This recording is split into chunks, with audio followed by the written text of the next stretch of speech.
Aujourd'hui, tout le monde doit comprendre que l'ordre mondial, comme vous l'avez si bien dit, il n'y a que deux camps et chacun devra choisir son camp.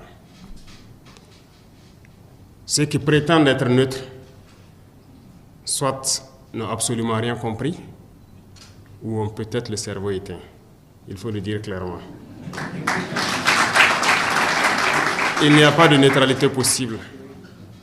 Il y a les oppresseurs et il y a les opprimés. Et en tant que révolutionnaire, un révolutionnaire aime tous les peuples. La preuve, ils sont nombreux à venir d'autres continents pour appuyer, pour nous aider dans ce combat. Parce que toute personne qui aspire, tous les peuples qui aspirent à cette liberté, à ce développement, à cette harmonie, à cette union que nous voulons entre les peuples du monde, sont unis par les liens de la révolution. Voilà pourquoi il n'y a pas de barrière et un révolutionnaire aime les peuples.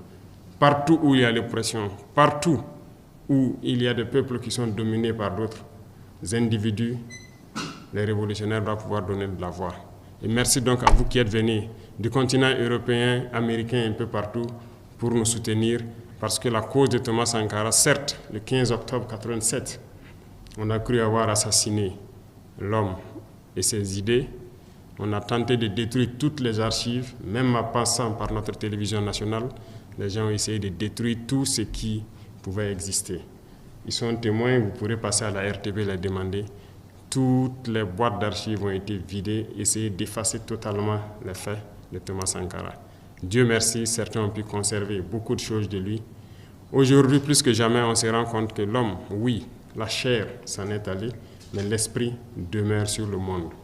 Et le combat continue.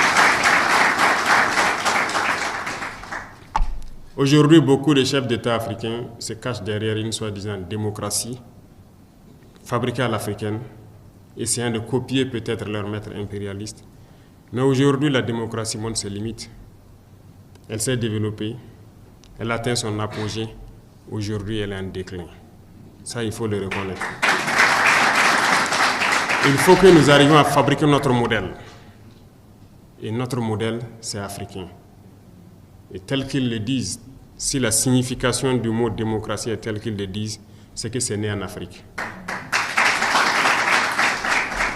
Alors, ici, nous avons notre manière de voir les choses. Il faut que nous redevenions africains et que nous acceptons de vivre africains.